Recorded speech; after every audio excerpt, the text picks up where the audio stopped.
the Dynamo team from Riga in Latvia against Team USA. The USA selects with Artur Irbe in goal, the draft choice of Minnesota. Most respected goaltender in international hockey, as John told you, in the World Championships, the MVP last spring. Chad Erickson goes out of the University of Minnesota Duluth. His coach, Mike Serdich, is from the same school. He's behind the bench for Team USA. A little different. Normally the Soviets are in red, the Americans in blue. It is just the opposite here in Orlando tonight as the Soviets backpedal to their own zone. Samariak in the corner playing it ahead now as the Americans forecheck and try to keep some early pressure on this team from the Soviet Union.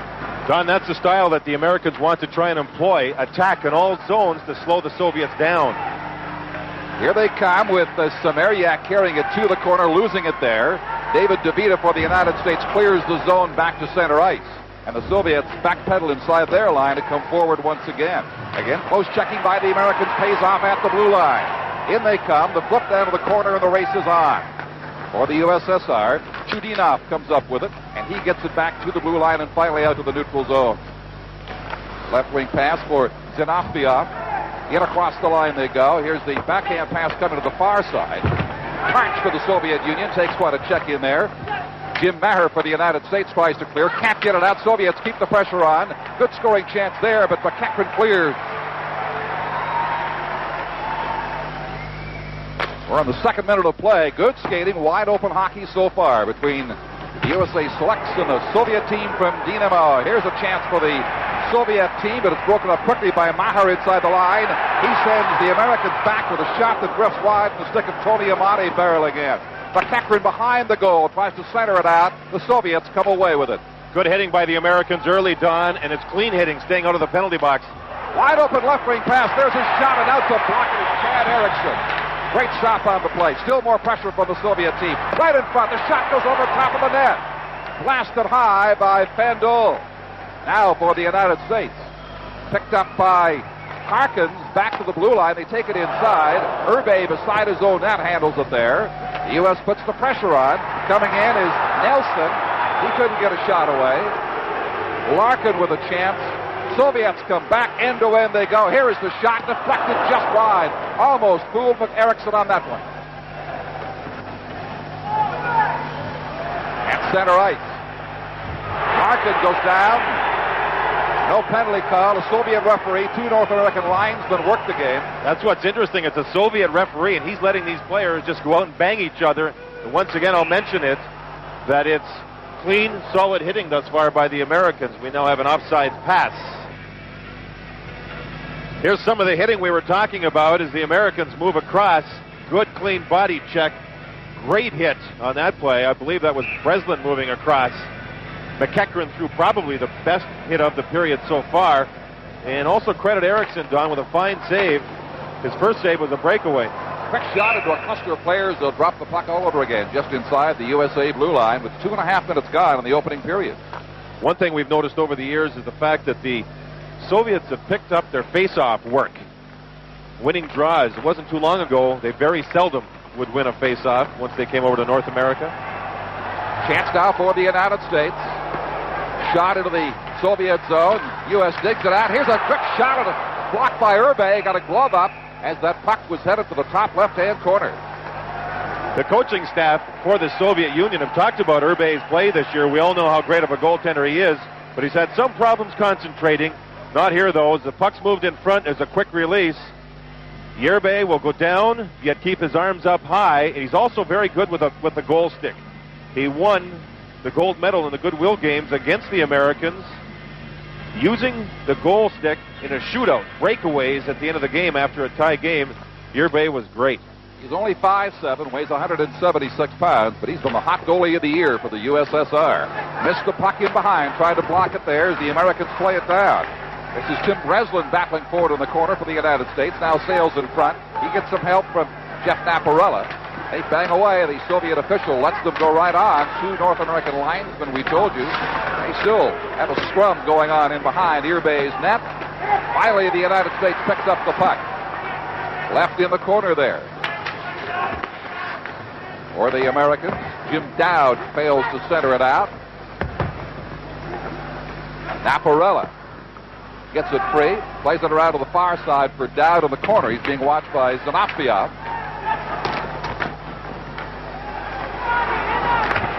Finally, the Soviets come away, so the United States did not get a shot in that sequence in and around the Soviet goal.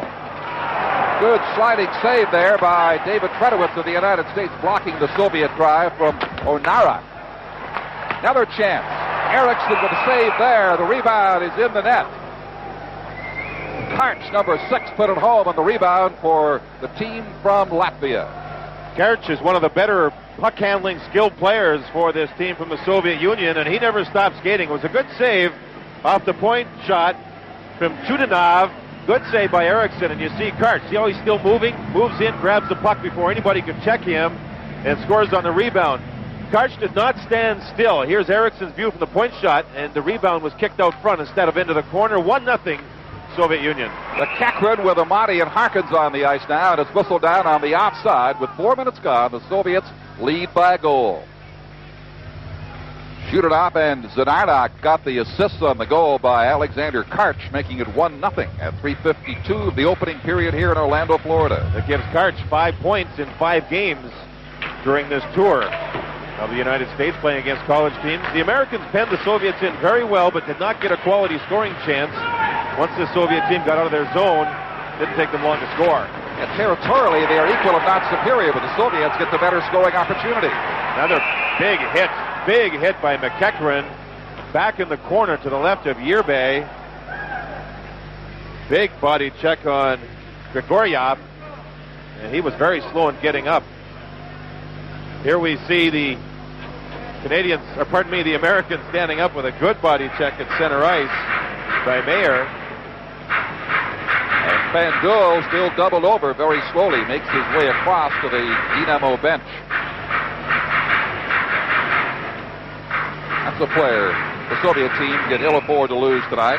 Vyacheslav Bandul, speedy center, been with this team since '88. And his right winger is also a quality player in Belyavsky. Remember, the Soviets play in units of 5. The 3 forwards and the 2 defensemen play together as a unit. Here we have a penalty. Interference, the indication, the first penalty of the night, the Soviet referee Anatoly Yegorov. And the Americans will be a man short. Jim Maher gets a penalty. You'll see on the near side, they call it interference. He moves in and takes the body.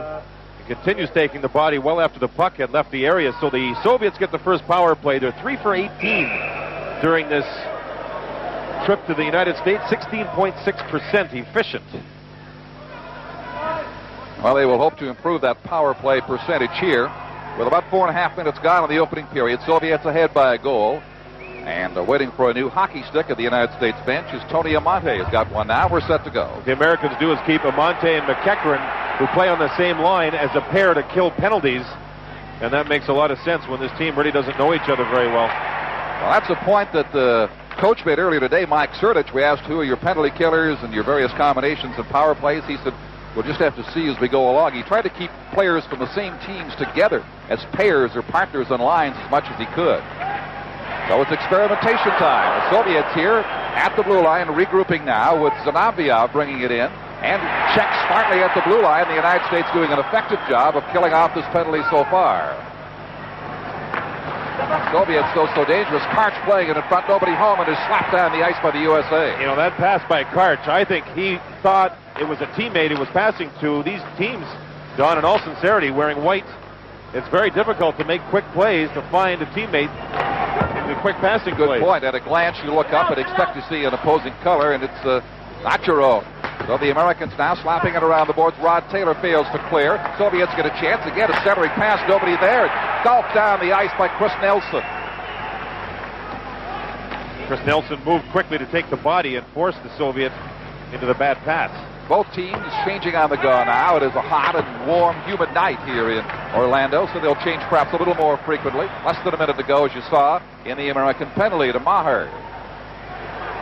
Again, the Americans keeping the puck for the most part in the neutral zone as they try to kill the sentence. Almost a steal in there. A little too far for Leclerc to reach the blue line. He almost stole the puck. Soviets now bring it back inside again. Matitsin is bumped along the boards. They converge in there. Sasarsky, the defenseman from Princeton, gets into the play. Then a far side pass to a helmet of the Soviet player. Matitsin down the near boards. Soviets putting some good pressure on now. They whip the puck around on the power play advantage. Back to the point. Fandula's all right. He's back on the ice. Takes the pass. Takes the shot. Plays it beside the goal. They still haven't gotten the shot away. And the Americans break it up, killing off 4 times, just 5 seconds to go. And the Americans have indeed killed the first penalty of the night. One more chance for the Soviets. Matitsin's shot made the pass on the rebound. Still loose in front. The Americans can't find the bouncing puck. Now they do, and they clear the zone. Well, that last save was a good example of how Eriksson plays goal. He's a good stand-up angles goaltender, and he simply took away the angle on the short side and let the puck hit him. Polsky couldn't get organized inside the American blue line. Has it back now inside his own line as they backtrack all the further. Harry Vito Lynch, a Montreal Canadiens draft choice, plays it ahead now for the USSR. Met by 4 American defenders, though, at the blue line and turned away again. Alexander Alexiev with it. Alexiev for Bereznev. He can't get organized. The Americans break out. Naparella with it on the right wing makes the centering pass, and it's intercepted by the USSR. Puck still loose in there. Americans swarming on top of the play, trying to keep the pressure on the USSR. Nelson in the corner, leaves it for Naparella. Naparella is bodied and held against the backboards. They try to pin it for a face-off, and they get one with 12:18 to go. Jim Dowd, who nearly made the steal for the good scoring chance, involved here, a little pushing and shoving. Dowd, a fine offensive player. New Jersey Devils have drafted him out of Lake Superior State. Dowd plays on a line with Napieriola and Breslin, all 3 out of Lake Superior State, so the coaching staff smartly keeping that line together. Now we have the changes. They have McEachran, Amante, and Harkins to try and lead the Americans back. They trail by 1 goal. And there are the shots on goal. 4-3 Soviet Union. Mahar from Illinois and Nelson from Wisconsin are back at the blue line for the United States now as the puck is back in the American zone. Smartly kept in left point for the Soviet Union. Trying to work it in front. Try to get it back to the point man. U.S. doing some nice checking in there. That is Mahar with it back on the ice, makes the check. McEachran waits for the pass, digs it out, and fires it across the ice to Harkins. Too far for him at the Soviet blue line. Back at center ice now. Matitsin can't keep it for the USSR. Amate got all tied up as he reached the blue line, and it's back to the neutral zone as we approach the halfway mark of the first period. 1-0 for the USSR. Here is the pass to Pavlov, right wing pass, and off the stick of the goaltender Chad Eriksson from Minnesota Duluth, and back down the ice it goes. Elvis Kaklats for the Soviet Union, lost the puck, hard slap shot by Jay Moore, just floats wide. 4-3 shots on goal favoring the Soviet Union. The Americans are continuing to force here. Harkins moved in, forced a turnover. So far the Americans, once they've created turnovers, are not hitting the net on Yerbay with their shots. Left for Karchin behind the goal. Brought forward by the Soviet players Zanafiev as it rolls inside the United States blue line. Zanarek with the puck circles the American goal. Stopping on the near boards, back to his point man. The slap shot goes wide from Zanafiev. Good check. Soviet player picks up the slack, though, comes over to the near boards. The Americans get a chance to clear. Taylor takes his time, makes the right wing pass, and he digs it out for Snedden. Snedden at the blue line, went over and back, and it's called right there by the linesman, Belmont. So it's 1-0 for the USSR, almost midway in period 1. Here's a good example of the board work we've been talking about. The Americans taking the body strongly and making sure the puck stays on the boards and then out of the zone. McEachran is one of the forwards, working and working. 3 Americans, 3 Soviets. The puck is pushed out over the blue line. Good attacking board work. John LeClaire from Vermont centering the line for the United States now, along with Larkin and Ronan, who's a real digger according to his coach, Mike Surdich. Soviets putting more pressure on the United States. In the corner, David Fredowitz from Clarkson University has it around on the near board. Soviets maintain the pressure inside the line. Work it up to the point. LeClaire jams it free to center ice and backhands it down the ice. United States in pursuit. It is Ronan chasing the puck. Can't get a stick on it. Comes around to the near side now of the Soviet zone, and they'll endeavor to clear, and they do. Get it out to the neutral zone. Fanul with it. Left wing pass, rink wide. Setting his man up for the backhand shot. No, he's hammered by the goaltender, Eriksson, as he goes in beside the net. Took quite a shot. DeVita came back smartly too, Don, and cut him off as he was heading to the net. Cut him off with a real good check. Canu leaving it in there. The shot directly on. Lost for a moment. U.S. comes in to smother it back now at the doorstep of Eriksson, who does drop on the puck. Van Duel had the puck in the neutral zone with a sharp pass, set up the scoring chance, and Eriksson smartly covered it up. First team All-American last year at the University of Minnesota Duluth. Chad Eriksson in goal here, 5'10", 170 pounds. They say when it's time to play well in money games, he's very good. Here's that pass. Van Duel with one long cross-ice pass. Now watch DeVita come across and take out the Soviet winger cruising to the net. That Van Duel passes it well. And Eriksson got his licks in too, as you saw. For the Americans now, it is Jim Maher from Illinois battling. He's been everywhere defensively for the United States.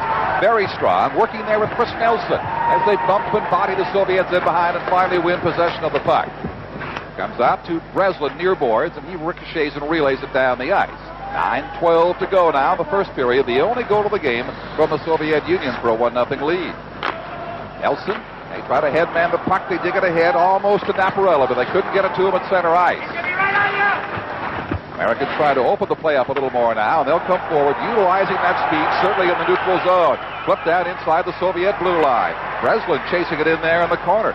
Out in front was Naparella. They couldn't get the pass to him. He was wide open, so instead they'll bump and battle in behind. Breslin going down. Gets some help now as they play it on the near boards in the Soviet zone. Andy Cesarski from Princeton with it. Can't keep it in on the point. Back to the American end of the ice. 8.5 minutes to go in the period. Teams changing on the go. Not too many whistles here. They've got to do that predominantly. Centered in front, a great chance there. And the rebound. Tremendous scoring chance by Harkins on the rebound after a shot by Amati, and they're kept at bay by Arthur Irbay. Irbay's best saves of the period, and that all comes out of good forechecking by the Americans. The board work has been good. Now the Soviets right back in, getting a chance. Here's the pass to Pavlov in the slot. Couldn't get his shot away. Centered. Eriksson almost put down on him. McEachran picks it up. Fails to clear the zone. Amati brings it forward now. And behind him with the puck is Harkins. Harkins shoots it inside the Soviet blue line. Americans changing once again, keeping the shifts to a 35 or 40-second maximum. 7:45 to go in the period. Back it comes to the neutral zone. Soviets almost got a break. Fedorowicz recovers for the United States. Then Pavlov keeps it in there. Pavlov getting it back to Kadaveyev. Here's a shot right on, and Eriksson has control of that. Sayes with a big shot. It was a turnover in the American zone, and the Soviets with one quick pass found the defenseman open. And Sayes had a good shot at Eriksson, who held the rebound smartly. There you see how open that defenseman is, but a clear line of view by the goaltender Eriksson. Not only did he make the save, but he held on. Watch Amante move in front here. Two good scoring chances by the American. The first one by Amante. There's Harkins moving in, and there's a specific style that Irbay uses. He gets down to the knees, but covers a lot of net. What a glorious rebound to Harkins. He could smell goal, but denied by Arthur Irbay.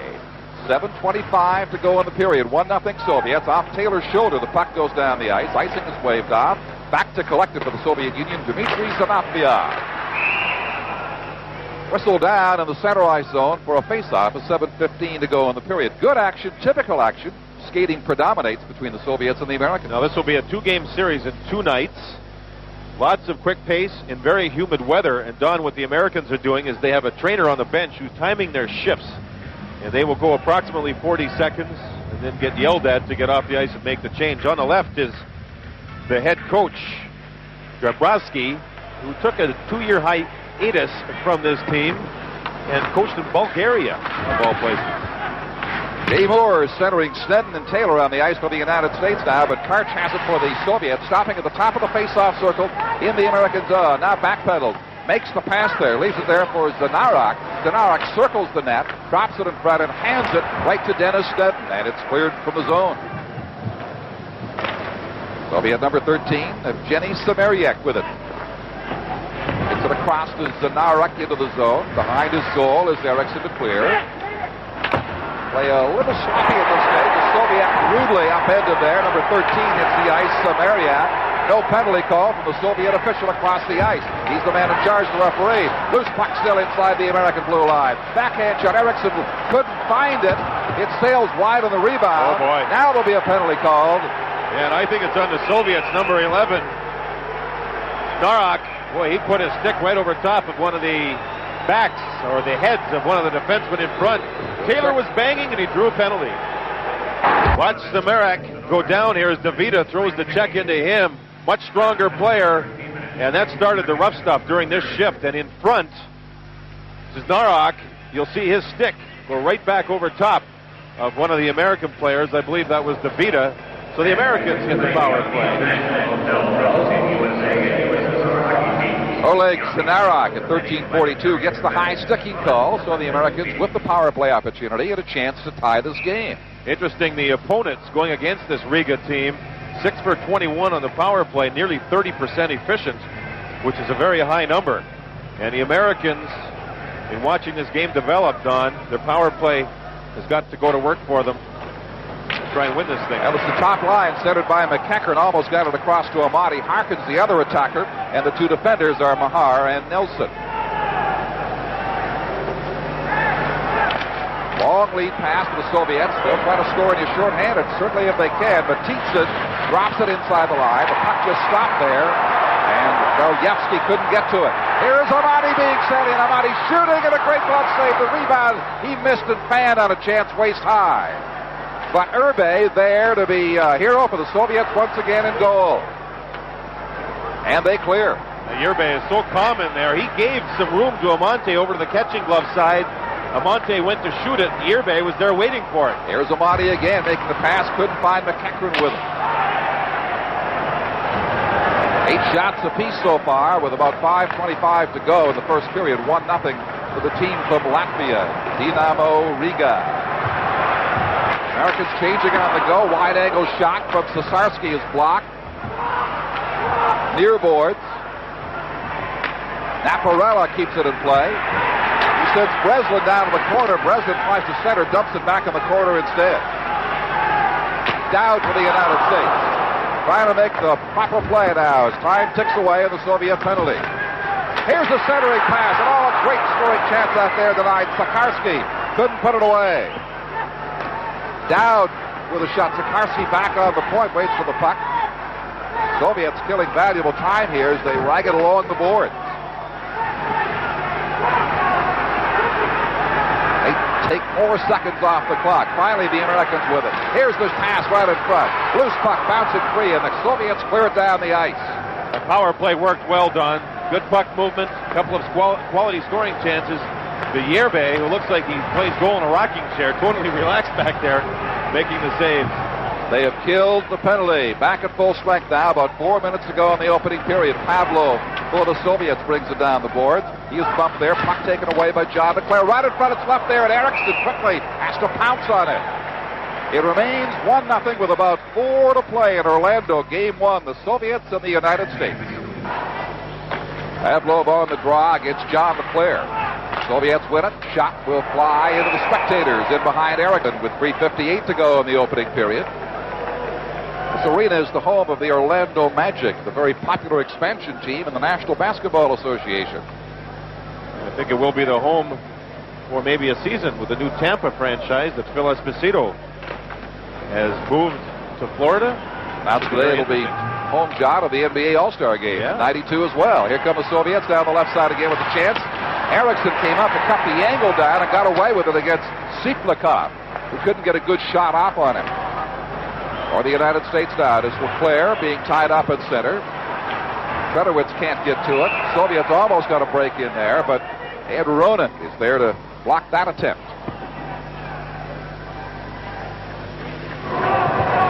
Siplikov was driving to the net. The defensemen have done a nice job cutting those players off before the quality shot. As you look at the head coach, Mike Surdich, we were talking to him today, and we talked to him about all the years he's coached at the University of Minnesota Duluth. Who were his best players? The first name out of his mouth, Brett Hull. Then he mentioned Tom Curvers, Kurt Giles, Bob Mason, Jim Johnson. Some quality players that have played under Mike Surdich. People tend to forget those schools that some of these superstars played at. Here is a Amati's shot now, and Urbe just held his ground against him. It's the third good quality scoring chance Amonte's had this period.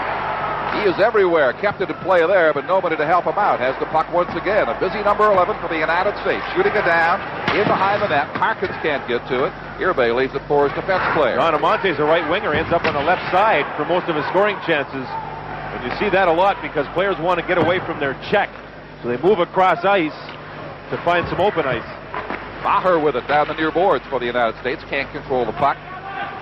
Chris Nelson from Wisconsin, the defenseman at center ice. He'll play it back in, giving the Americans a chance to change. Soviets bring it back with Zanafia to the neutral zone. Fails to penetrate the American blue line. Get by high stick and whistle down in the neutral zone. You look at the referee, Yegorov. He's 49 years of age. He's been officiating for 30 years, and he's done everything big, including Olympics, including all kinds of major tournaments. He has not worked the Canada Cup, and that's one thing he'd like to look forward to. One of the 10 top referees in the Soviet Union is this man. A southern flavor for the linesman. Jerry Dolmont from Clearwater, Florida. Doug Wilson from Atlanta, Georgia.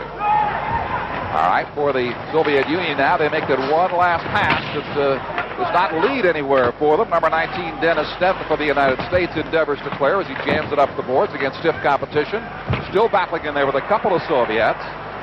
Voloshenko for the Soviet Union joins the fray now and makes the clearing pass to get a shot away at least, but blocked by the defense.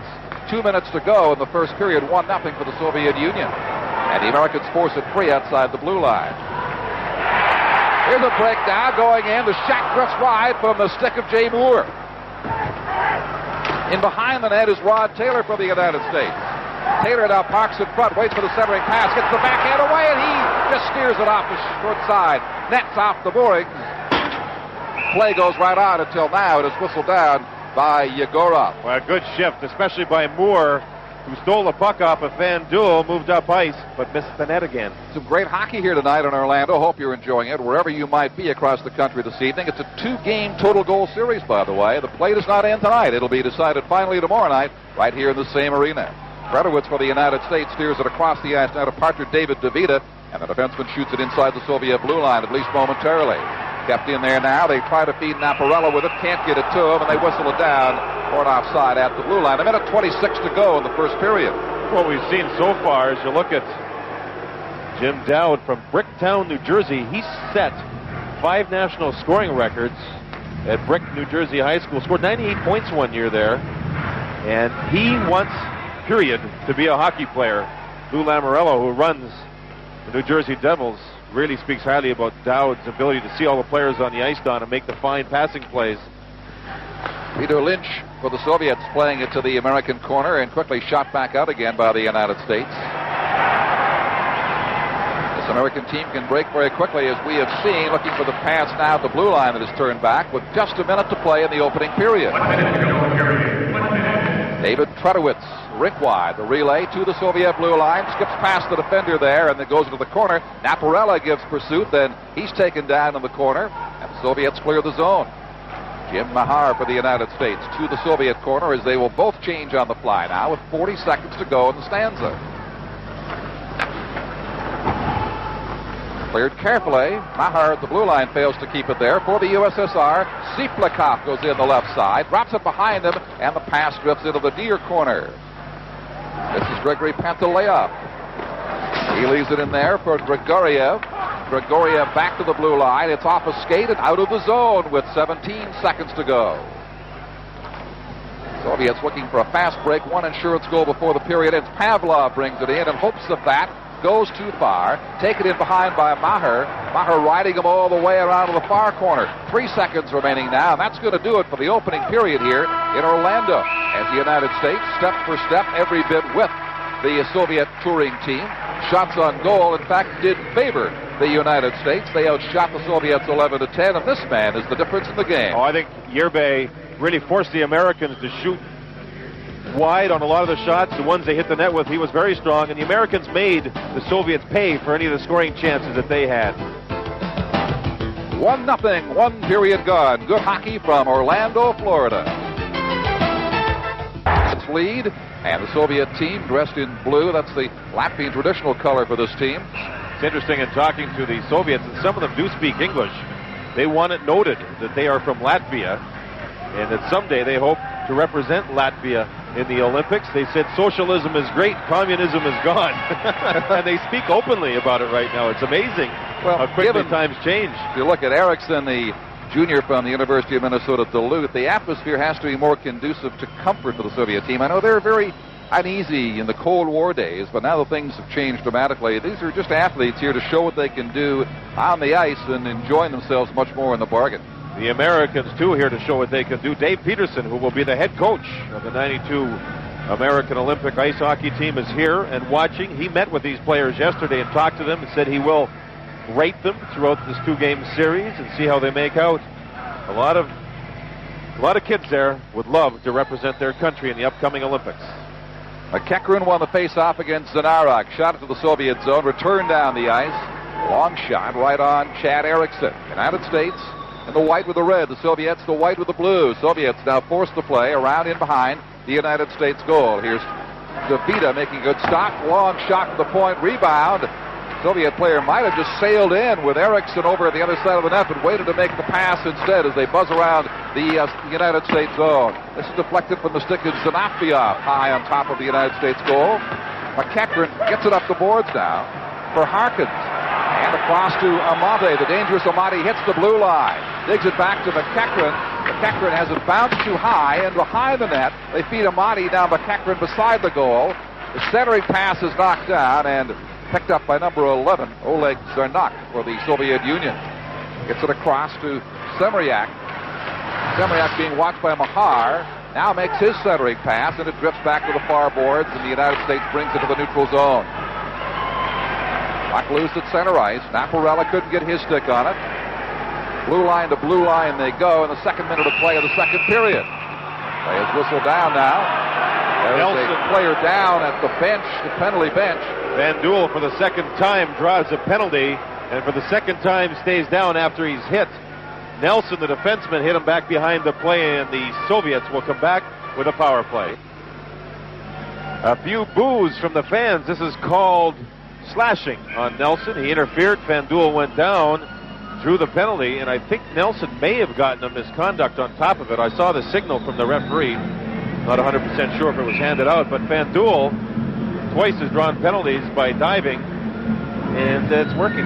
I'm not sure if he's competing for a spot on the Soviet Olympic hockey team or the Olympic diving team.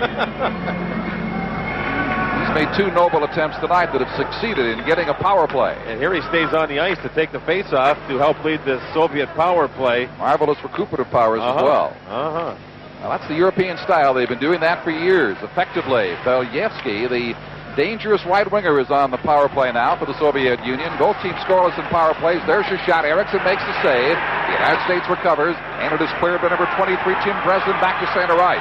Naparella with it. Naparella trying to close in, being warded off by number 29, Matitsin, effectively. Naparella's got no help. His teammates are all back outside the blue line defending against the power play. He simply kills some time inside the Soviet zone. Good forechecking pays off as Naparella again comes in on the Soviet player Belyevsky. He gives it up to Van Duel. Back on the left side to Grigoriev. Relayed behind the United States goal. We're 2 minutes into the period. The Soviets enjoying a power play. Grigoriev from the left point accepts the pass back, fakes the shot, plays it down, top of the face-off circle left side. Turned back into the corner by Opolsky. They try to center it out now, taking plenty of time, the Soviets are, with 47 seconds to go on the power play, and it's shot down the ice. A near break for the United States, Dennis Snedden. Again, held at bay as the U.S. forms a wall outside their own blue line to greet the attackers coming in. In they come nonetheless, though. Shot is blocked, picked up, and cleared down the ice. Very smartly by Snedden. John Gorman with a real good block of the shot. And we now have a stoppage. Perhaps too many men on the ice. No, there's a Soviet player in front of the American bench, and the Soviet player gets caught for the penalty. I believe that's Matitsin. Each team will get penalties, both slashing calls. USA number 19. Andrei Matitsin, that's another slashing call, offsetting the previous penalty against the United States. So all things remain equal. The U.S. will go on the power play when their penalty expires. I think both teams, yes, Sneddon got a penalty too, Don. So all right, that offsets that. It'll remain a power play for the Dynamo Riga team. Catch now at the blue line for the Soviet Union. Steered by Zarnak into the zone. Fighting him off is Tredowitz for the United States. They try the near boards to clear and succeed. Chase is on. In pursuit is Zanafia.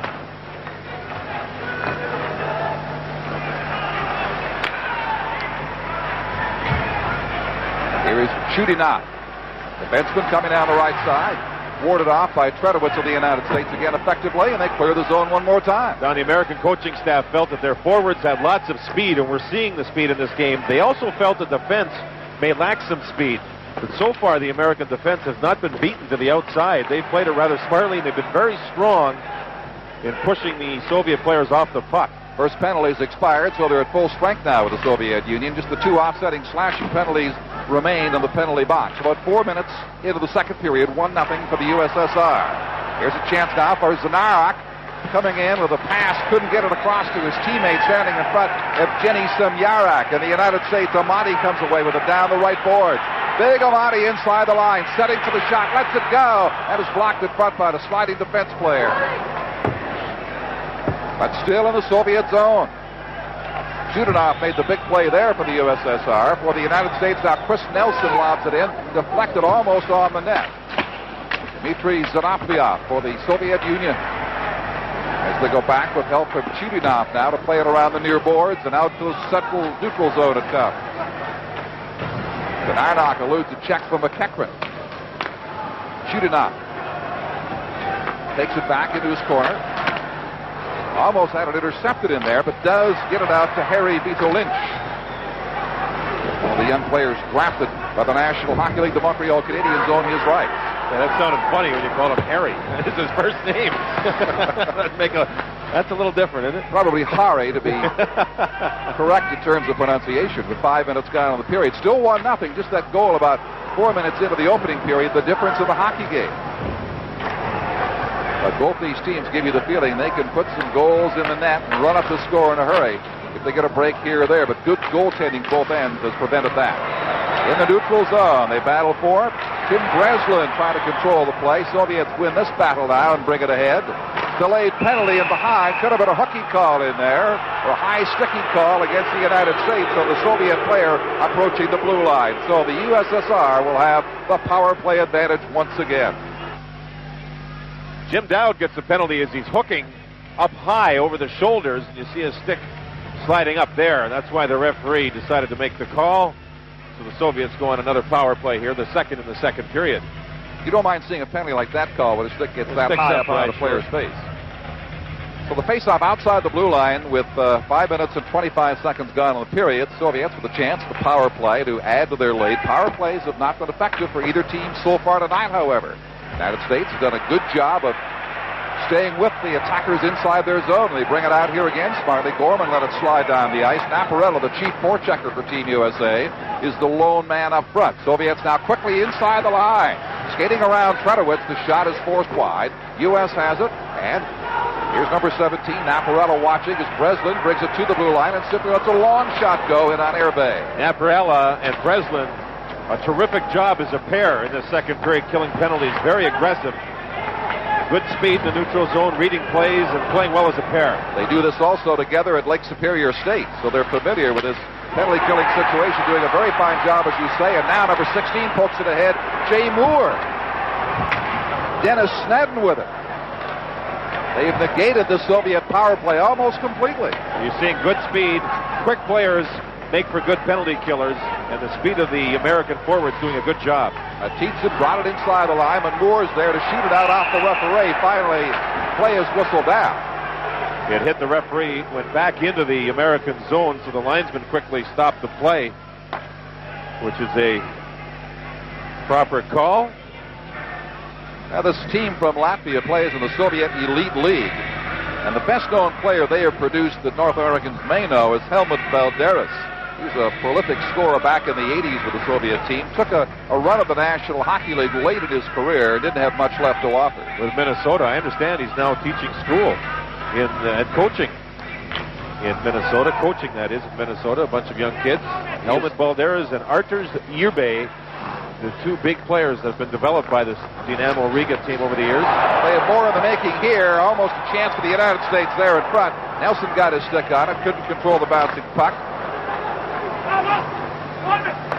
And we are into the final 30 seconds of the Soviet power play, which hasn't amounted to a whole lot. Good American forechecking. The digger Ronin there puts a check on a Soviet player, delays his emergence. Now Blackov brings it in the blue line, and that is called offside. Pavlov in with it, ahead of the play with 12:51 to go in the period. There's been so far, with 15 seconds remaining on the power play, just one angle shot that Chad Erickson had to work with, as the Americans, led by Mike Srdich, have shown no respect whatsoever for the power play of the Soviets. And he watched the Goodwill games last summer, saw the Americans' success as they were one goal, about 25 seconds away from winning the gold medal. They ended up losing in the shootout.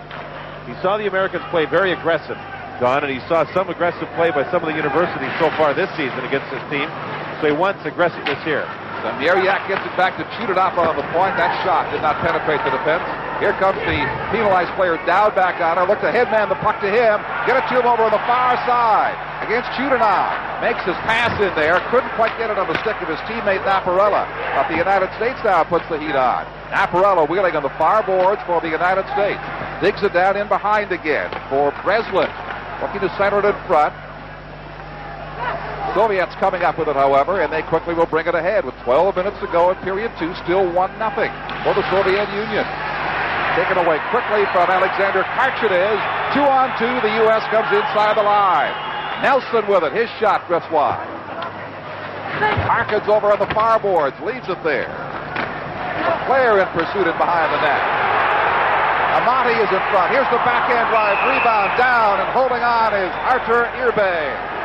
It was Predowitz, I believe, who went in for the shot. He's been paired here with Nelson. Nelson's probably the best skating offensive defenseman for this American team. Watch Predowitz move in, and watch the Soviets let Predowitz have the shot and take the men in front. It's a bad angle shot, and Irbay, who drops down to the knees a lot, makes the save. Predowitz with a smart play to the outside. You know, here's the Americans working the puck back, and here's Predowitz moving in. See people in front, but they're covered. So it's a one-on-one. Predowitz and the goaltender wins again. Predowitz, the defenseman from Clarkson University, almost tied this hockey game. Even in shots on goal, and officially at 13 apiece as play resumes in the Soviet zone. Loose puck in there. Leclerc in pursuit of it. Gets fired up at the Soviet player.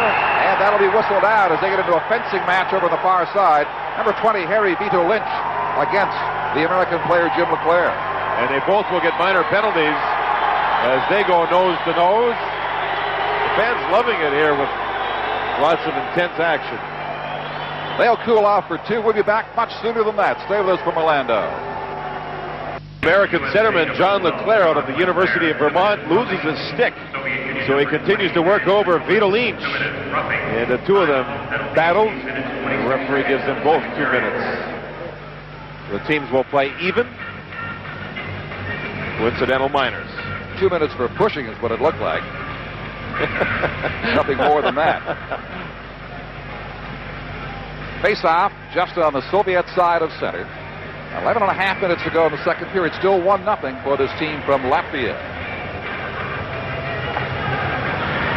They are still early in a 3-week North American tour. Soviet player wants a new stick. In fact, he'll go to the pinch. Oleg Zarnak, and he was an extra man on the ice, so now they will settle back with the proper number. Now, the U.S. also having a mathematical problem over there. Now they're not allowing a late line change as Nelson just stepped on the ice. Teams will play 4 aside plus the goaltenders with the coincidental minors that were handed out. Nelson now moves out. Nelson's an interesting story, Don. He wants to be the first black player ever to play for the American team in the Olympics, and he's quite a talent.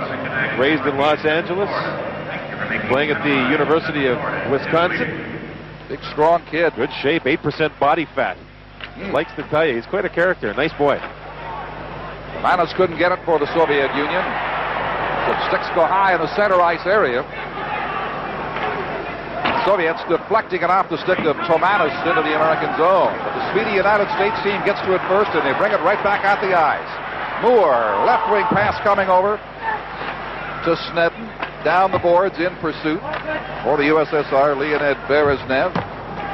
International rules. Pardon me, Don. International rules. If each team gets a minor penalty, you'd play a man short apiece. Different than what the National Hockey League has. They stay in full strength, of course, when that happens. Offside of the blue line. Also, when the puck crosses the back red line, icing, it's automatic as soon as it crosses the line, rather than the NHL way of going back to touch it. One thing the Soviets like when they get to come over and tour in North America is the chance to use quality hockey sticks. A lot of time players, when they play over in the Soviet Union, the sticks aren't as good, and they're told just to take wrist shots. And there's a player now playing defense for Washington Capitals, Tatarinov, who has a great wrist shot, uses it a lot. He's so strong that when he was younger, he would break a lot of the sticks. So the coaches said, use the wrist shot, and he still does. But these players love to get over here and use the new equipment. There's aluminum sticks becoming part of this game more and more as the years go by as well. But here for the Soviet Union now, a 3-on-2 break as they bring it in. Here's a chance beside the net. Down is Eriksson. On the far side, he comes back to recover against the dangerous Belyavsky. Still inside the zone, though, as Belyavsky gets tied beside the net. Try to play it in front once again. Now approaching the halfway mark of the second period. Soviets buzzing all over the place, and now the Soviet official will call a penalty down in the U.S. corner. McEachran will get the penalty, a hit from behind. Gorman earlier, the defenseman, Gorman saved a goal as the Soviets tried the wraparound. Sean Gorman moved across and saved one. Watch the hit here as McEachran moves in. Oh boy. The Soviet player turned his back just prior to the body check, and he gets up slowly. That's Belyavsky, who says he's the best kept secret in the Soviet Union at 26 years of age. Quite a character too. But he goes down and draws a penalty, and the Americans, with the aggressiveness here in the second period, the referee, who was quiet in the first period, has been more active in handing out penalties, and that may change the American style of play. They may have to. So far they have gotten away with these penalties, but you know, with the Soviet potential for scoring, it's bound to catch up. McEachran gets a penalty. It's a boarding call. You don't see it that often. No. There it is, boarding. What happened was the Soviet player, turned and faced the boards. And so McEachran got caught hitting from behind. It was a bang-bang play. The referee termed it a penalty. Side bank down the ice to Arthur Airbay. Flawless so far tonight. Soviets now with the 4-man to 3 advantage up front, with the 2 other penalties still to be settled, the offsetting penalties. It is 3 defenders in front of Eriksson now as the Soviet team brings it forward. There's Nelson with it as they relay it back to center ice. Number 9 for the United States, Jim Dowd on the power play. Now the 2 previously penalized players come back on, so it's a 1-man power play advantage. 6 against 5. Down beside the United States. Got a good check in there by Jim Mahar from Illinois. Crowd loved that. Comes back to Zanafiov of the Soviet Union. Takes the pass back, lets the slap shot blast high on top of the net and overhead. In behind, Soviets try to jam it by the side of the goal. They got a brisk power play in motion right now. Number 7, Chudinov with it. Passing it down beside the goal again. Getting belted in front is Zarnak. Tries to hold his ground there. Soviets take their time, make the play, and shoot it wide once more. Number 5 is Zanafiov keeping it in play. Over on the far side, it is fed to Chudinov. He gets it back on the right point. Lays it down beside the face-off circle again. Beside the net they come. Try to jam it in front. Americans down to make the check. This is Jim Mahar in behind. He'll fall and force a whistle. They need a change. The Soviets put the pressure on Nelson and Mahar with a great deal of work in front of their goal. There you see Mahar getting up, and he's tired, and he should be. What action in front. Nelson, his partner, both battled. Look at the people hitting. There's a great hit by Mahar in front. You see the Soviets during this power play, Don, the majority of the time kept the puck down below the circles, but in front of the nets, it was nasty. The Americans made the Soviets pay to try and set up the scoring chance, and that's just exactly what you want when you have penalty killing in front of your own goal. Be mean and nasty, and they were. From the face-off, David DeVita back in the American corner. Down the ice it goes. Taylor clearing for the United States. Just 20 seconds left down the Soviet power play. Time for one more thrust as they bring it inside the American line. Back on the blue line for Andrei Matitsin to handle. Number 21, Konstantin Grigoriev on the other point now as they will play catch back and forth. Take their time inside the line. Grigoriev with it. Back to Matitsin. His shot slaps it wide. Time now expiring. The United States gets the man into the penalty box, but they score. They scored just as the penalty had expired to make it 2-0.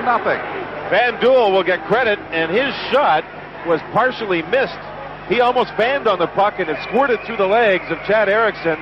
It's an even strength goal. Great penalty killing, even though the pressure was on the Americans. And you'll see Van Duel here actually try to go high with the puck, band on it, and somehow it found a hole through the legs. Here's a nice pass from Belyavsky across quickly, and there's the puck squirting through the legs. So the Soviets get the big second goal here to lead 2-0. And Van Duel, who's been active drawing penalties, gets the score. So there's that important second goal for the Soviets. With assist from number 14, Sergei Voloshenko, and number 29. Voloshenko and Matitsin are given the assist of the play, but McEachran for the United States scores!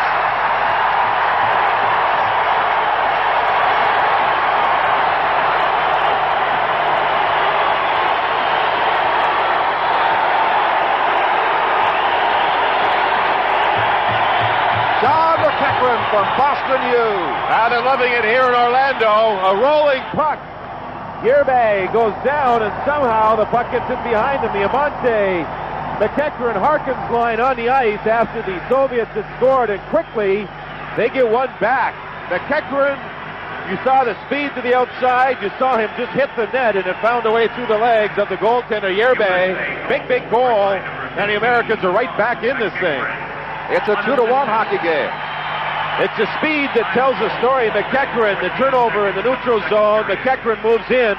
Harkin forced the turnover near center ice, and McEachran showed the great speed to the outside just to get the shot. And this line comes back quickly to score. There's number 22, Brent Harkins from Bowling Green. Boy, he is a long-distance playmaker. Now, he gets to the puck. He makes plays. He reads plays and gets to people, bangs them, and creates turnovers.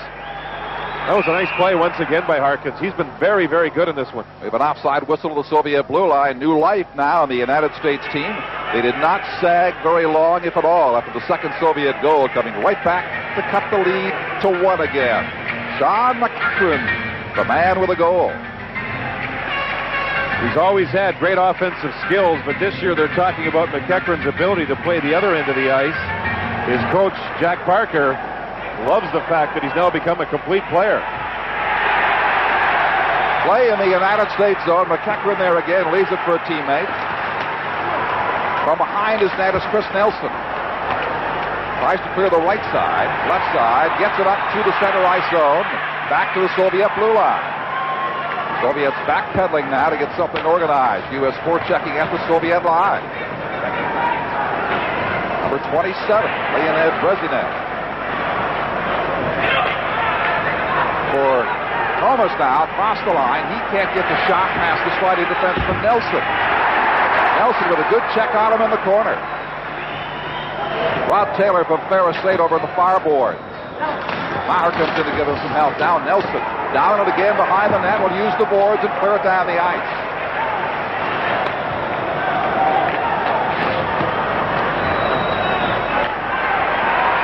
U.S. given new life by that goal. Taylor forcing it inside the line. Number 19, Snedden in pursuit in behind the goal. Moore parks in front for the pass. Can't get it to him. Soviets come away with it. Oleg Zarnok. Down the boards for Van Duel. Tries to backhand a pass out in front. Number 11 shooting it across the goal now. Zanarok. Here's the shot. Eriksson turns that back. It's in the corner again, but still in the United States zone. 6 minutes to go in the period. Now the referee will whistle it down. Anatoly Yegorov has got a penalty. He's fouled. High sticking once again. Jay Moore from Edina, Minnesota gets caught with his stick up high right there on Samariak. So you can see why the referee made that call. Moore, who's been very aggressive, banging and hitting, got caught. Samariak on the bench having some problems after catching the stick up high. So the Soviets, who haven't scored a power play goal, but scored a goal just after their power play had expired, get another opportunity to make it a 2-goal lead. All right, players are zoomed. About 6 minutes to go. Soviet power play is in motion once again as they look to widen their slender 2-1 lead. David DeVita battling for the United States behind the goal. Soviets wait to make that pass. So far, nobody in front. Now, two attackers drift out there. The puck is broken up. The United States gets a break here. It is a chance for Larkin, but two defenders caught up with him as he broke across the blue line. Here's Van Duel for the Soviet Union. Still loose in the U.S. zone. Golf right on Irbay. It's great to watch Ed Ronan kill penalties. He's the guy that forced that bad pass to set up the partial breakaway by Larkin. Watching Ronan play, he just goes at the opposition players. From Boston U, he seems to be everywhere, especially in short-handed situations. Almost gave it back to the United States. Larkin wasn't looking for it, couldn't control it. Fredowitz defending in the corner, waiting for the Soviets to make their move and perhaps for the U.S. to get the interception. Soviets taking their time on the power play, passing it in front. There's the shot. It drifts wide. A frustrated Van Duel did not get good wood on that, or accuracy. Less than 5 minutes to go in period 2. 2-1 for the Soviet Union. Broken up in front for the United States. Ronan almost cleared the blue line. Soviets maintain possession, though. This is number 5 with it. Dmitry Zanafiev makes his pass left side. Now they center it out. Intercepted by the United States. Clear just over the blue line. Zanafiev has it ahead now for number 9, Belyavsky, inside the line. Soviets maintain control. Eriksson has seen enough. He wants a rest. He'll smother it and force a whistle right there. Down the Soviets on a power play will take the entire 2 minutes if needed to set up one particular play for a scoring chance, and the Americans haven't allowed it. The closest they came was a cross-crease pass that the American defenseman read. I mean, Eriksson could be tired. Now watch this. You'll see them move out and try the pass across. In front, you see the Soviets working. They're very patient, trying to set up the play. Excellent penalty killing. There's Ed Ronan. Now he wears that shield that's fiberglass. When they have a stoppage here, he lifts it right up so he can try and get some fresh air and cool off somewhat. Some of the players wear wired cages, and they have a much easier time breathing, especially in this humid, hot air here. Many of the Soviet players who wear neither have got the scars from high sticks to prove it tonight. I shouldn't laugh, but that's hockey. Yeah, unfortunately. 4:23 now to go in the period. Soviets maintain the pressure. Grigoriev from the point. Makes a pass across to Chudanov. That's the time left, 10 seconds in this power play. They'll have to get their shot away quickly. Chudanov, though, unaware of that, takes his time. Makes the pass, accepts another one. Makes the shot. Back comes Moore. U.S. at full strength. Once he catches up inside the blue line, they're at even terms now. The Soviets maintain the puck and blasted wide. Chudanov did. Maher can't clear. Now they get a chance. Flip it ahead. Long lead pass ahead. It's a clean pass. Amati going in, went too far, then it gets taken down in the high. A penalty will be called to the Soviet official. Yerbey, the goaltender, moved out to take away Amante's shooting angle, so he faked the shot and went wide. He trapped the goaltender. All he had to do was wrap around the net and score, but he was hooked from behind. There you see the signal. So the Americans, after a fine display of penalty killing, will have their opportunity to tie this thing up now as they will go on the power play. The puck was rolling, and there's the fake shot. Now, Yerbey's way out, and he's down and gone. This little hook saved what could have been a wraparound goal by Tony Amante. We've seen McEachran's speed score a goal. We've seen Amante's speed draw a penalty here in the second period. So it's 16-18. The Americans put their power play into motion, but for now have to backtrack and collect the puck. Cesarski, used infrequently in this second period from Princeton, tries to make the play, spearheads it again. Gorman, his defense partner, couldn't take the pass. The Soviets get it out of there. Great chance for the Americans to tie this game late in period 2 with 3:15 left now. Clear down the ice. Sarsky in pursuit. Eriksson holds it for him. Long lead pass is too far for Naparella. Sarsky ahead under some Soviet pressure now at center ice. The Americans not sustaining much in this instance will bring it forward once again now. Naparella down in the corner. Beat to the puck to the Soviet defender. They come up with it and quickly will clear the zone, bringing it forward. The McEachran line was on the ice when they drew the penalty. The Dowd line here is having trouble getting offense going. But here is Dowd now with a chance. Takes it in behind the net. Blast in front. Rebound, backhand, they score! David DeVita!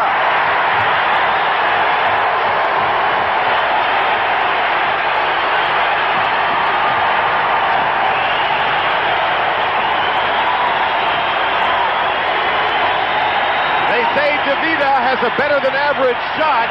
He moves in from the point on the power play and gets it done. Down at the end of a shift with a fine pass back to set up the original shot.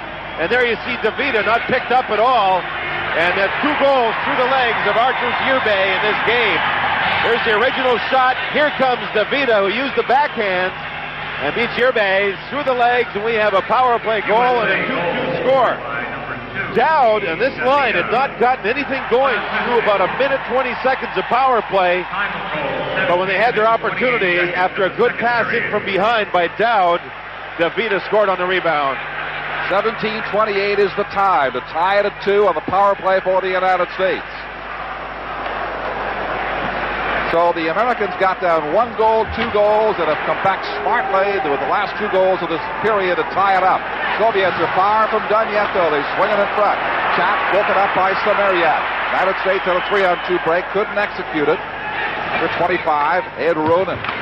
Over on the boards, makes the hit. In behind the net, Larkin carries on in there. Some wood chopping as they go around behind, and the Soviet referee whistles it down again. I think we may have a retaliation penalty here against the Soviets, as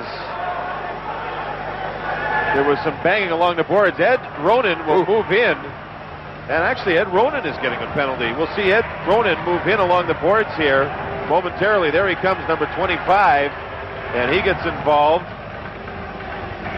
And I thought the Soviet player with a slash was going to get the penalty on the retaliation. The referee saw it differently.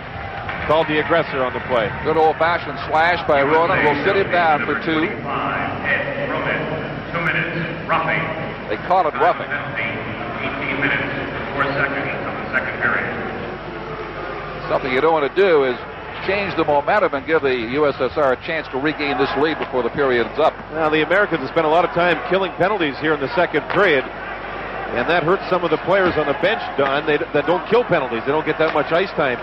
The Soviets have tried that one pass and shoot off the pass by their defensemen on the power play, and they haven't hit the net very much. Tietzen brings it down the ice for them as, once again, the Soviets frustrated by their lack of proficiency on the power play. Grigoriev with it. They were 16% on this tour coming in. Much lower than that right now, having been shut out tonight on the power play. Play beside the net, just cleared a time. Maher had trouble finding it. Al Nelson with it. Grigoriev, the defenseman, down in the corner to help out. Newell passing it back to his defense player. Matitson accepts the pass back. Newell with it. Back to Matitson, winding for the shot. Thinks better, makes the pass. Grigoriev falls. Now Matitson lets it go, and it's wide. Rebound in front. That shot wide on the net. That's that shot I was talking about. He's had 2 shots from the point and hasn't hit the net yet. Matitson, Newell, big number 9, the dangerous Belyavsky in there with him. Shot, and Eriksson makes a fine stop, and the Soviet player, Belyavsky, right at his doorstep. 35 seconds to go in the period. Grigoriev back to his defense partner. They're blasting a shooting gallery, but it's wide all over the place here. 3 times Matitson has missed the net from the point. They're trying to set up a shot or a rebound to Belyavsky on the left side of the goaltender, Eriksson. He's in the corner, and then he moves out. But the Soviets not hitting the net at all. 27 seconds left in the period. Soviets maintain the power play advantage. Keep the same players on the ice. Oleg Zanarok is going to take the face-off. They make a couple of changes. The number 5 is out there. Zanafiov, who's got the pass, makes another one across to Chudinov, his defense partner. Newell is still on the ice. They get it to Chudinov. Over on the far side, it goes to Samariak. Here's the slap shot now. That is off target as well.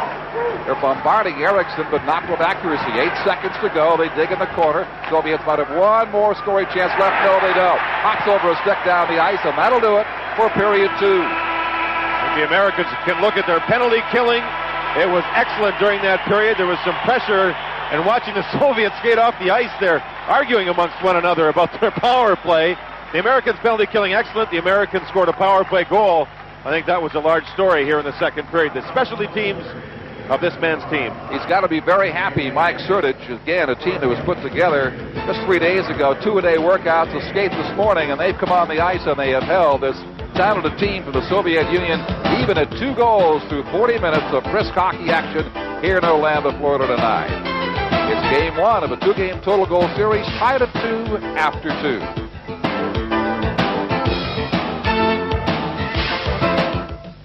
Set to go, the Soviet coach, he's got to be a little frustrated about that lack of output on the power play. Undoubtedly, Mr. Grabovski had words to say with his players in the locker room, but it's a tour to develop the Soviets toward their goal of the Olympics in 1992, as it is for many of these United States players. So the result of a poor period of the power play necessarily in itself isn't the end of the world, but it's a trend that has to concern a coach when he sees a team do this night after night. Coach Mike Surdich from the University of Minnesota at Duluth, his 9th year there, has done a marvelous job with that program, winning as coach in that school's history. And as we told you earlier, the likes of Brett Hull have passed his way at that school on their way to stardom in professional ranks. 2-2, the U.S. and the Soviets, they get it underway here in the final period. Eriksson solid in goal. Chad Eriksson from the University of Minnesota Duluth. Chudinov gets a shot away on him, just kept into the blue line, blocks it and kicks it about 10 rows high. Eriksson showing real good feet with 2 saves to start this third period as everybody gets pushing and shoving. The first shot is a low shot that he kicks out, and then the second shot, another low shot that he kicks out with his right leg. And Eriksson went around traffic to get himself to be able to set up for that point shot to play the angle well. As we see David DeVita having words. Eriksson is an angles goaltender. The coach, Mike Surdich, compared him to Mike Richter, who's now playing with the New York Rangers. Oh boy, is that some cross-check. That was on Tredowitz, taking quite a shot there from the Soviet player. No penalty called. Teams remaining at full strength for a face-off just outside the American blue line. This referee does most of his refereeing from the neutral zone, Don. The players are racing up and down. He pretty much goes from blue line to blue line.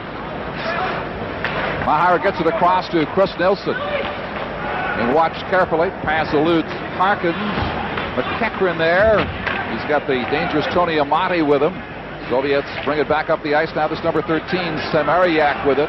Evgeny Samariak tries to flip it ahead to Zarnak. Can't get it to him. McEachran gets taken out of the play by Chudinov down the near board. Samariak, left side, brings it in. Shot sails high over the top. Another play. Another point to make here as that puck was caught by one of the fans up high and celebrates. Another point to make. The American defensemen have done a nice job either blocking the shot completely or deflecting that shot from the Soviet player into the stands or wide of the goal. If they don't get the job done, it becomes a screen shot moving through with Chad Eriksson. There's a high look, and you see the defenseman just backing in and then stopping, forcing the longer wrist shot. That puck was deflected high. Van Duel, last possession, far side, Sean Gorman from Princeton. Clears the zone. Working ahead now, bring it downside. They've got the long pass over here, and the relay just missed by Naparella. Got too far and got to stick out a little bit too late. A great effort, though, just to get that shot. Soviets now at 2-on-1. Great play there, but a sliding Sean Gorman. And that shot sails wide from Boldashenko. Boldashenko Right boards, makes his pass, quick shot. That is off target from Bandul. Don, that's 4 low shots so far by the Soviets. They're challenging Eriksson. They're challenging his feet here in the third period. Bandul, he's everywhere, getting an abundance of ice time. Makes the pass, that's broken up, couldn't find Matitsin. Jeff Naparella for the United States. 1-on-3, he's alone in there as they're changing in behind him. Takes the bump in the corner, gives the elbow back to the Soviet player, Perez now. Again, no penalties called. Eriksson behind his own goal. Davida. Lutrenowicz in the corner. For Moore on the side boards. Broken up. Soviets maintain the pressure. They'll try the far side and clear that way. Touched, so no icing is called. I can't recall an icing call all night. I don't think so. Here's a hard shot. That sails wide. That generally means it's been a pretty good hockey game. Taylor's blast was blocked, and the Soviets shoot it back to the American corner. Having said that, we're going to have one. First one tonight, icing call against the USSR. Face-off in their zone, 2.5 minutes into period 3. There's the centerman Dowd on the puck. On the other side of the ice, the near side, Naparella is driving to the net, driving, and reaches out with one hand, gets the shot on goal. What an effort by Naparella just to get the shot out of Lake Superior State on another fine pass from Dowd. John LeClaire won the draw. Hard shot right on from Mahar. Right on goaltender Arthur Irbe. Hit him high in the chest. Larkin for LeClaire. Can't get it to him at the blue line. Soviets now. Play opens up a little bit. Have it on the left side.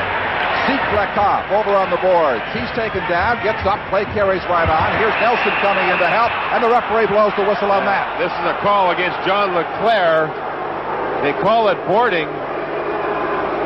Another power play coming up for the Soviet Union.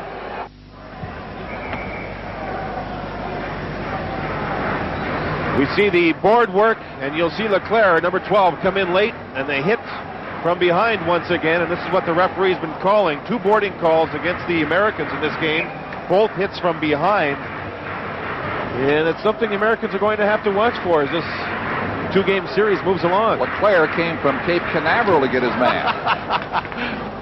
No question of that infraction, but it may cost the Americans. They must defend against this power play. You figure the Soviets are due to score one time tonight, given the 6th chance they've had now with a man advantage. Americans out shooting in 1917 in total to this point. Back to the point it comes now. Here's Chudinov down in the corner for Samariak, shooting across the ice. That blast goes wide. They bang it wide again, and it's deflected by McEachran. Lots of time left in this power play for the Soviet Union. Samariak with it, dropping it back to his point man, Chudinov across to the far side. That's turned aside smartly with a stick of Chad Eriksson. And the Americans clear. Chudinov finally hitting the net. Earlier, he grazed the outside of the goalpost. Soviets, this Riga team, trying to feed their point men for the power play shots. Here's Narok with it, number 11, taking his time back to Zarnak. It comes to the top of the face-off circle. Cross-ice pass, fake slap shot. Chudinov now backpedaling. They take plenty of time. Narok with it once again. Almost shot it out of his own zone. Americans simply in the box, protecting and waiting until they get possession now. They'll try to clear. Had a chance to, but they lost the opportunity. Gorman couldn't control the puck. Soviets win it back again. Here's a slap shot. That sails wide once more. Boy, they're off target tonight.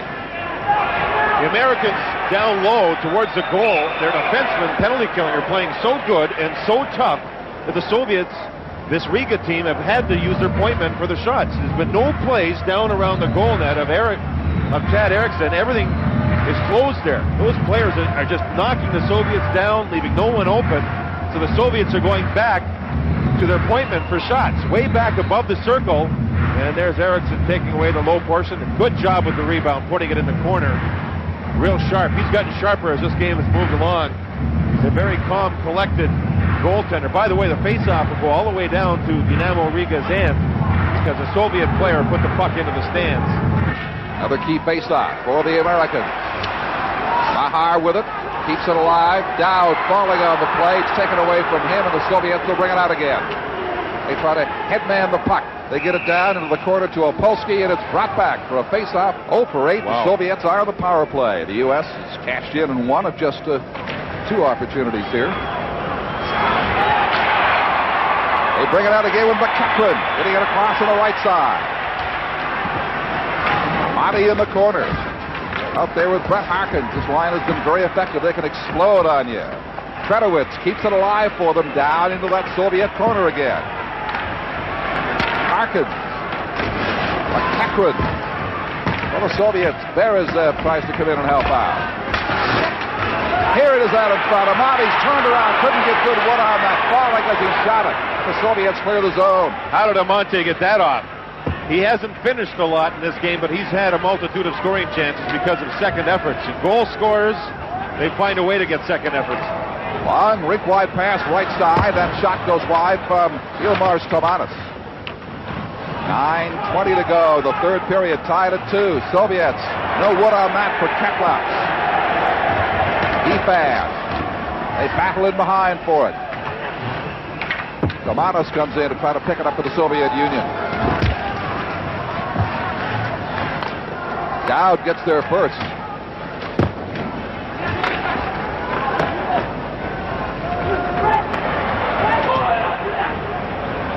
Breslin for the United States, pushing it inside the Riga line.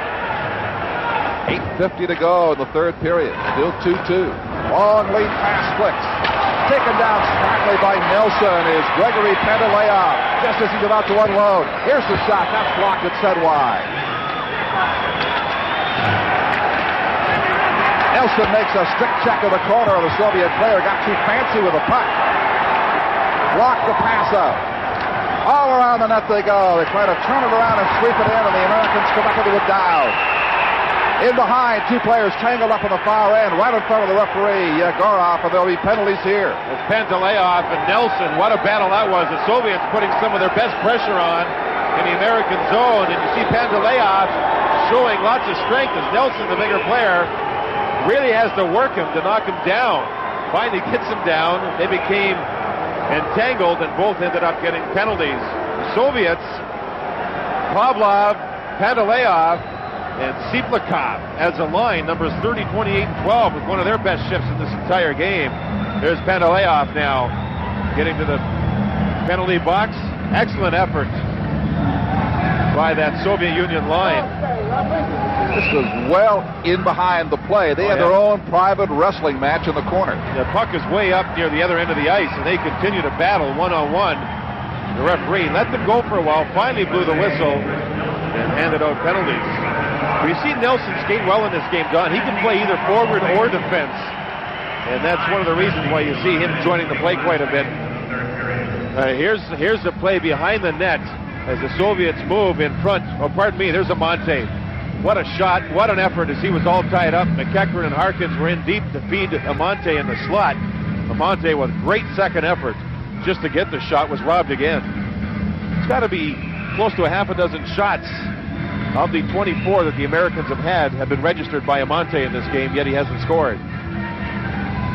Well, this United States team has indeed acquitted itself exceedingly well here tonight. Who would have expected this, as we say, just getting together, introduced for a couple of days, and they've done a marvelous job of the 2-2 tie, 8:15 to go third period. Offsetting penalties for attackers, plus the goalies on the ice at this juncture. For the team from Latvia, Narok with the number 11 lets the shot go. Turned aside to the stick of Eriksson. Dowd going after it. He's tackled from behind, held there by Zanafiov. Soviets keeping it in play. Narok with it. Narok shot. Eriksson stick save again. Mahar up the board. Kept in with the Soviets. Narok gets around his defense player. Mahar lets the shot go. Rebound in front. Nobody can get wood on it. Soviets' pace is quickening here in the third period, and Eriksson has been the difference. Fine goaltending. Narok with a good shot. You're seeing the Soviets pass a little sharper, and the pace is getting quicker as this game is moving along. Right in by Kars. He couldn't do anything with it. Broken up by Amante. McEachran trailing. McEachran now leading on the play. Amante falling and sliding a weak shot. Fanul. Again, Soviets, as you say, John, picking up the pace. Fanul's shot. That's blocked by Eriksson. Good save.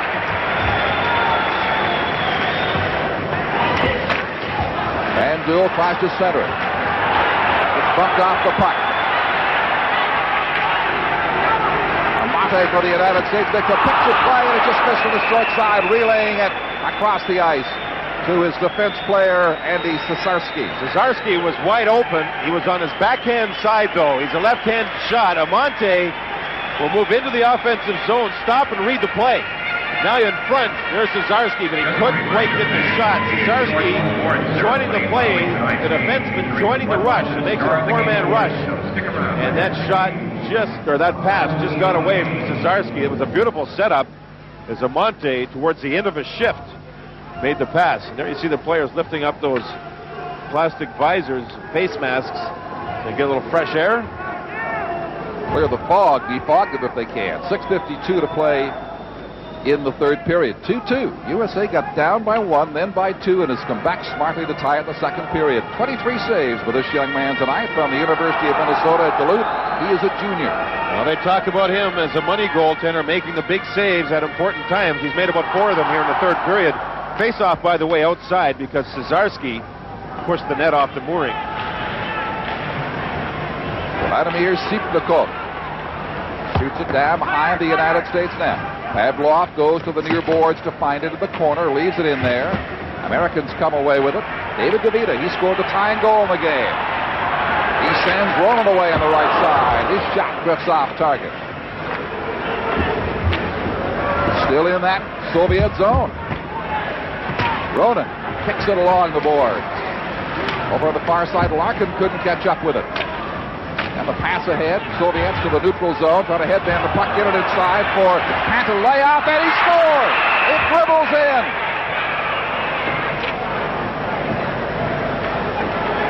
Out of the penalty box, Pantaleov moved out, and the Soviet speed is quickened here dramatically in the third period, and he just took off like a shot. And Eriksson nearly made the save. Pantaleov will take this pass out of the penalty box, and he took the pass and put it through the legs. We've seen a lot of goals in this game through the legs.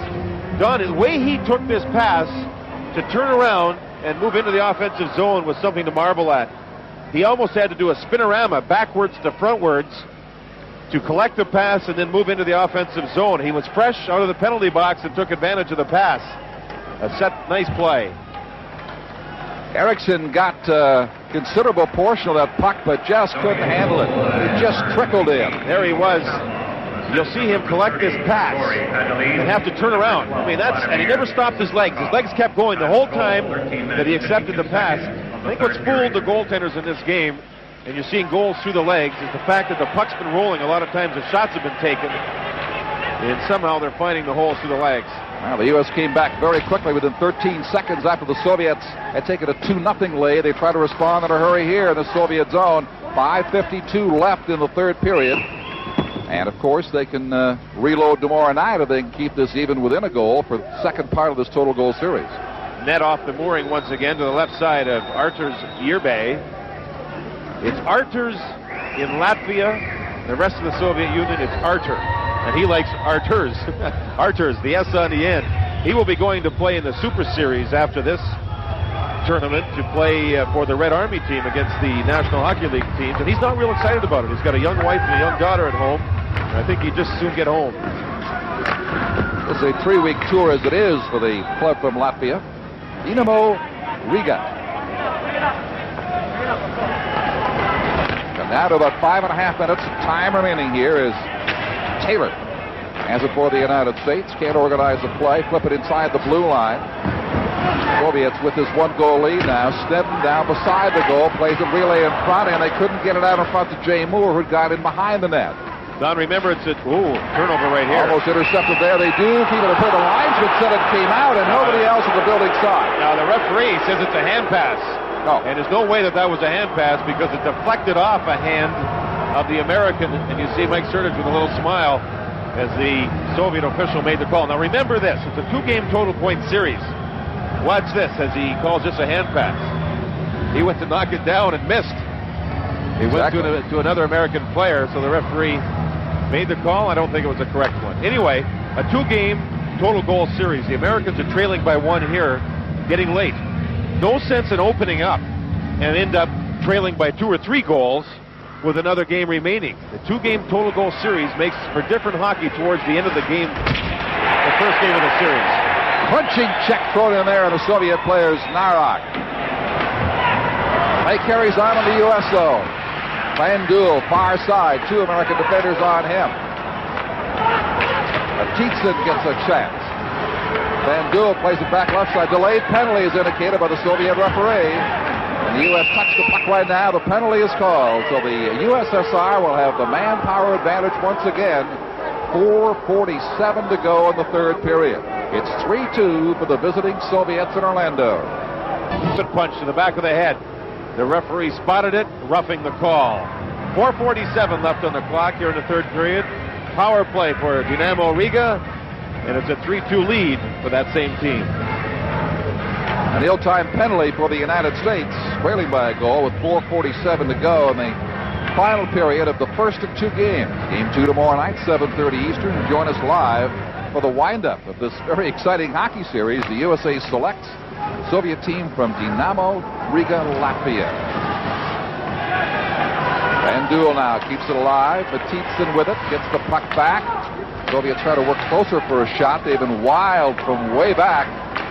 Tietzen to Vandul. He has his angle cut off, puts it back to his defense player. They'll wheel it around. Take all the time in the world, then shoot. Odd Erickson, rebound, scores. Vandul puts it in on the second opportunity. A rebound goal by Vandul. There was 9 straight passes by the Soviets, 9 of them. They controlled the draw, made 9 passes, nothing too fancy, and finally set up for this shot and then a rebound goal. 9 passes by this club, moving the puck around, staying wide, not taking anything serious as far as fancy plays go. There's the shot, there's the rebound, as both defensemen got tied up with one man in front. I believe that was Belyavsky in front. And you'll see both men move over. Davida didn't see behind him. Vandul kept skating, and he banged the puck in out of midair. But Don, to watch this power play work, and it finally works for this team, 9 straight passes after the draw, finally the shot on goal and the rebound score. That is their pattern, of course, to take all the time in the world to set up the shot. Oh, the referee dropped the puck, and as he dropped the puck, Amante got caught knocking the referee down, and Amante has now been thrown out of the game. And Yegorov went right down on his keister and was upset immediately, and it was Tony Amante who knocked him down, and this does not help the American cause whatsoever. He gets thrown out immediately. Fans on their feet, booing the decision.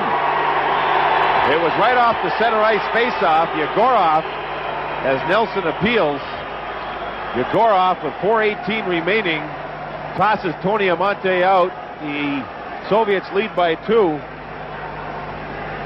And if by chance Amante did it on purpose, that's not good.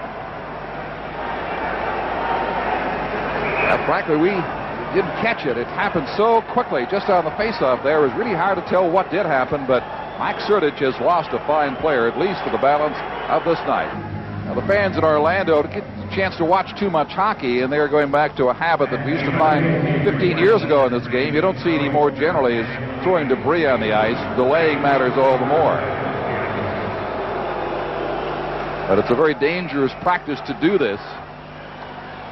Player catches a skate, serious injury could result. As John Davidson pointed out a while ago, as we came back from that commercial message, you don't see it very often in hockey, but we do here. Used to see it a lot, but not anymore, not often at all. It was a bad penalty that Mahar took. He punched the Soviet player to the back of the head. The Soviets took advantage of it for the 2-goal lead. Tomorrow night, Don, the Americans want to play aggressive, but they got to play smarter. They've taken 9 penalties. The boarding, the roughing style. Even though you want to play tough, you've got to play smart. That's hurt their club in the long run. Mainly because when you're shorthanded 9 times, that's a good portion of the game in your own zone, killing penalties. You just can't get the offense going. These teams are at equal strength. That was the misconduct that got result in a manpower shortage for the United States. The penalty with the referee being taken down by Amante. Less than 4 minutes to go now. Soviets from their own zone. Erickson watching it. Slide pricing across the line beside him, and sticks go high. McEachran now mixing it up with a Soviet player, Oleg Narnak. Grigoryev, I think, was in there too, as things really heat up, and this sets up for what should be an emotional game tomorrow night. And I think we've got offsetting penalties once again.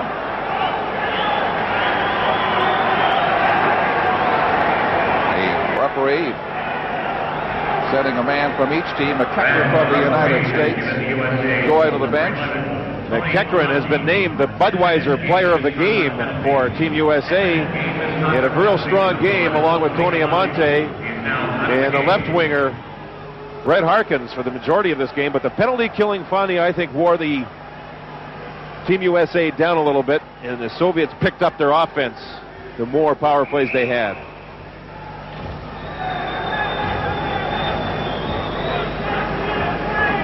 .346 to go. 4-2. Soviets with the 2 unanswered goals thus far in the final period, breaking back into the lead. 4 attackers plus goalies. Soviets break it out 2-on-1. Pass sent the receiver far to the left from Siplikov. No shot possible. Cesarski, long blast that is right on target, handled by Irbay, but not clear. The Americans keep it in, down, lets the slap shot go, gloved, and he drops it beside his goal, and this time succeeds in clearing. Because of that last shot, it was a bad clearing pass by Irbay, set up that long high shot by Dowd. Irbay wasn't very happy with himself. So Berezhnev, the Soviet player that went off the ice on that last mix-up with McEachran. McEachran for interference and slashing to the Riga player. He tried to force it in right on top of Irbay, but Dowd is unsuccessful. He's taken down, and the penalty is going to be called. So remember, and I keep mentioning this, it's a 2-game total goal series. It's a 2-goal lead. As we mentioned earlier, Budweiser player of this game is Sean McEachran, currently in the penalty box, but 4-2 is the score. And as you say, if they can get closer than 1, it'll set things up nicely for the start of play tomorrow night. So for the Team USA here on the power play, Don, they don't want to rush things. They have a full 2 minutes here to work their power play. Here's the penalty.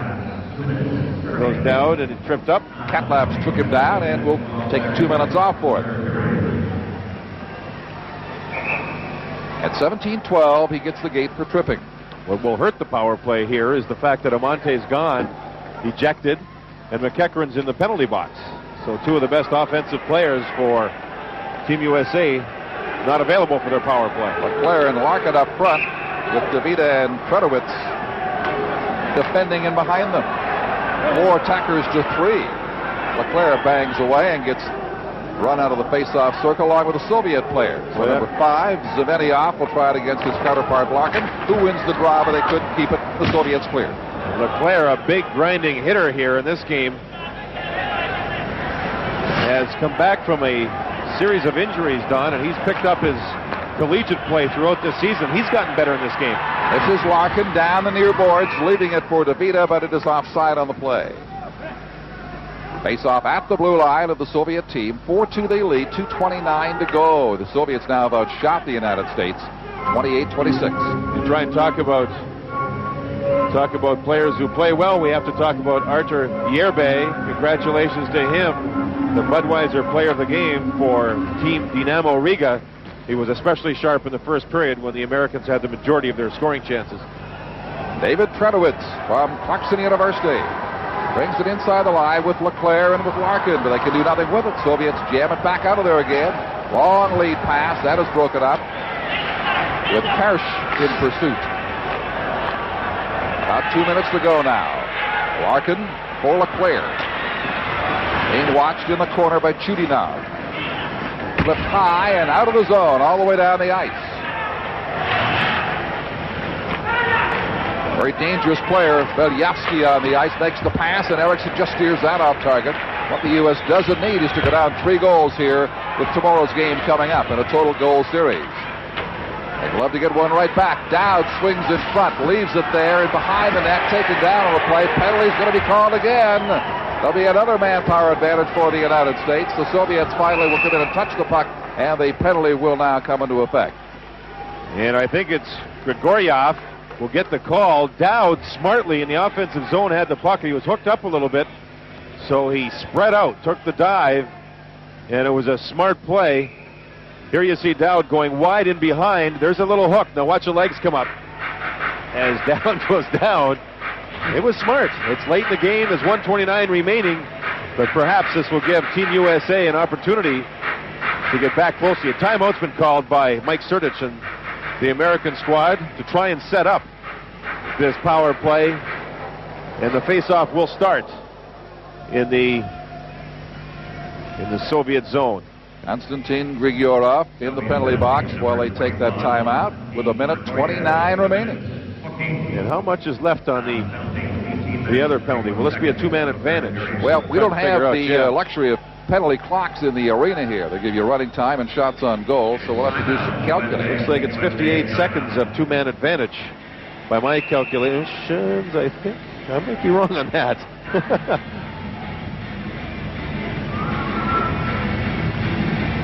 In any event, it's a wonderful opportunity for the United States to narrow the Soviet lead with that important second game coming up tomorrow night. The Americans have scored on the power play tonight. Soviets have not. McEachran now back from serving his penalty, and he'll help get this power play going. It starts as a 5-on-3 here in favor of the Americans, trailed by 2 with 1:29 remaining, and this is perhaps a crucial part of this entire two-game series. Dowd's out there, Naparella with McEachran. Trudowitz saw the point. All McEachran wants to do is get the puck to the boards, which he does. Now the Americans control it. Here is Dowd with it. Makes the pass, face-off circle, deflected out of play. 1:21 to go. In this situation, Don, I think for a power play that hasn't worked together a whole lot before, try and set up some sort of a decent point shot, get people crowding Yerbay, and perhaps scoring the rebound or cause a screen in front of him. I think anything too fancy for a team that hasn't worked together very often or for too long, it's really tough to make a pretty power play goal in that situation. 5 attackers to 3 in favor of the United States. Irbay plays defenseman and clears all by himself. U.S. forming up the attack now. Dowd brings it inside the line. He is ridden off by Chudinov into the corner. They bang and battle away. Soviets try to dig it free and clear. Americans want to keep the pressure on here in the final minute of the third period. It comes out over the blue line. Soviets get a 2-on-1 break. That is shot wide. Matitsin digs for the rebound, falls in the corner. Leaves it there for Trudowitz of the United States. 45 seconds to go. And it's now a 5-on-4 as the Soviets killed off a long 5-on-3. Here's the pass to McEachran closing in with Breslin. Gets it in front. Here's the shot. Rebound. And a great scoring chance by Naparella. He couldn't get it past Yerbay. Naparella's had 2 glorious scoring chances here in the third period. And Yerbay on the last one here makes a good save. A real good save. Naparella is in the slot waiting for the pass. He took the check and dumped the puck off to McEachran, who looks up. See him look up? Now he feeds back, and there's the low shot through traffic that Yerbay made another fine save on. Good setup by McEachran. Naparella did the right thing in releasing the shot quickly. But here's this Riga goaltender getting in the way once again. Budweiser player of this game for the Soviet team. 35 seconds to go in the period. Yerbay likes to keep a running diary or a journal on all of his games and practices and things he's done throughout his career, training progress, whether it's worked for him or not, and he goes back and checks out that program that he's kept up with over the years. It's a very interesting individual. Just the way he used to do it, right? Couldn't write. Couldn't read either. Not with the blocker on. 4-2 it is. There's a good chance you'll see this gentleman in a Minnesota North Stars uniform. I don't know when, but sometime I would think in the near future. Drafted by them 2 years ago.